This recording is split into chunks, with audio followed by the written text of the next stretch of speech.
Pernah nggak pas kalian lagi staycation, udah capek banget, rebahan di kasur hotel yang empuk, AC dingin, lampu udah mati.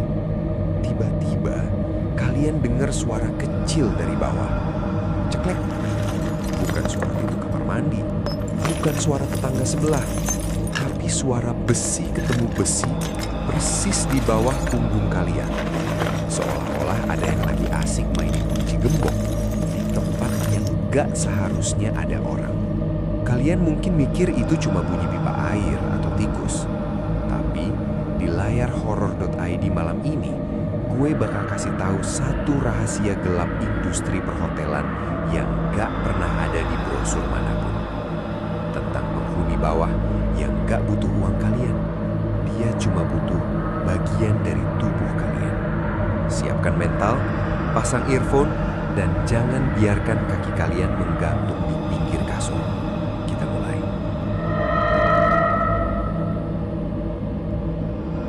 Andi narik kopernya pelan. Lantai 14, kamar 1408. Pojok banget. Dia dapat upgrade kamar gara-gara sistem hotel lagi error. Siapa yang gak mau kamar suite dengan harga kamar standar? Pas pintu kebuka, kriet, bau pertama yang kecium bukan bau pengharum ruangan, tapi bau tertutup. Kayak ruangan yang udah berbulan-bulan gak kena sinar matahari. Andi naruh tasnya di atas kasur king size yang kelihatan kokoh banget. Kayak balok kayu raksasa yang dibungkus spray putih bersih. Dia sempat duduk di pinggir kasur. Pas itulah dia ngerasa kasur ini beda. Biasanya kasur hotel itu membal, tapi yang ini kerasa berat, kayak ada sesuatu yang padat di dalamnya.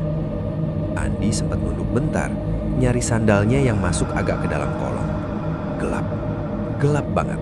Padahal lampu kamar nyala semua. Seolah-olah cahaya lampu itu nggak berani masuk ke kolong tempat tidur itu. Dia nggak mikir macam-macam. Dia mandi, bikin kopi, dan duduk di meja kerja.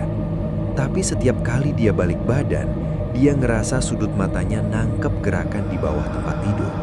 Kayak ada bayangan yang masuk lebih dalam pas dia nengok. Dia cuma mikir, mata gue capek. Tengah malam, kamar udah gelap total. Andi baru aja mau merem, pas tiba-tiba, ceklek. Suaranya deket banget, di bawah telinga dia. Persis kayak suara kunci pintu yang diputar atau gembok yang dikunci. Andi langsung duduk tegak, jantungnya berdegup kencang. Dia nyalain lampu meja. Kosong, gak ada siapa-siapa. Tapi pas dia mau turun dari kasur, kakinya nyentuh sesuatu yang kasar di lantai. Dia nunduk. Di sana, di dekat kaki tempat tidur, ada tumpukan kecil. Pas dia perhatiin pakai senter HP, badannya langsung kaku. Itu kuku. Ratusan potongan kuku manusia. Ada yang masih baru, bening, ada yang udah kuning dan busuk. Dan di sampingnya ada gumpalan rambut panjang yang diikat pakai benang hitam. Masalahnya, Andi rambutnya pendek dan dia baru potong kuku kemarin di rumah. Pas dia lagi bengong ngelihatin tumpukan itu, kasur di belakangnya bunyi. Sriet. Kayak ada sesuatu yang berat lagi geser di bawah spray. Andi ngerasa ada hawa dingin yang keluar dari kolong, bau besi berkarat yang menyengat. Dia sadar tumpukan kuku itu bukan sampah, itu persembahan atau mungkin sisa makanan.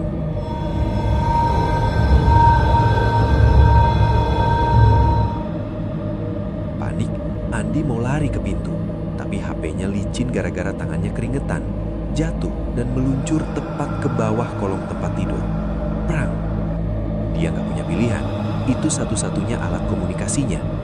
Andi berlutut, dia narik nafas panjang dan masukin tangannya ke kolong yang gelap itu. Dia ngeraba lantai, tapi nggak ada lantai.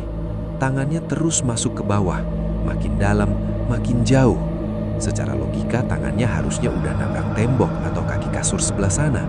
Tapi ini enggak. Tangannya kayak masuk ke dalam lubang yang nggak ada ujungnya. Dan tiba-tiba, sret! Sesuatu yang kasar kayak amplas basah menjilat punggung tangannya. Andi teriak, dia mau tarik tangannya balik. Tapi ada tangan lain, tangan yang jari-jarinya panjang banget dan gak punya kuku yang kerap pergelangan tangan Andi. Dia ngintip ke bawah kolong dengan mata kepalanya sendiri, dan di sana dia nggak ngeliat lantai beton bitonis. Dia ngeliat ruang hampa yang luas banget, isinya ribuan orang yang badannya dijahit satu sama lain. Dan di tengah-tengah itu ada sosok tinggi kurus yang lagi megang gunting karatan besar. Sosok itu nengok ke Andi, mulutnya dijahit pakai rambut manusia, dan dia ngebisik, "Kurang satu kuku lagi."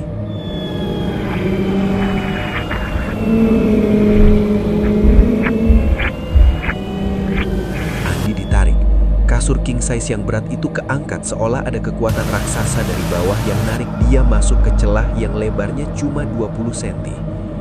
Suara kuku Andi yang nyakar lantai marmer itu kedengaran pilu di keheningan malam. Seriak, seriak.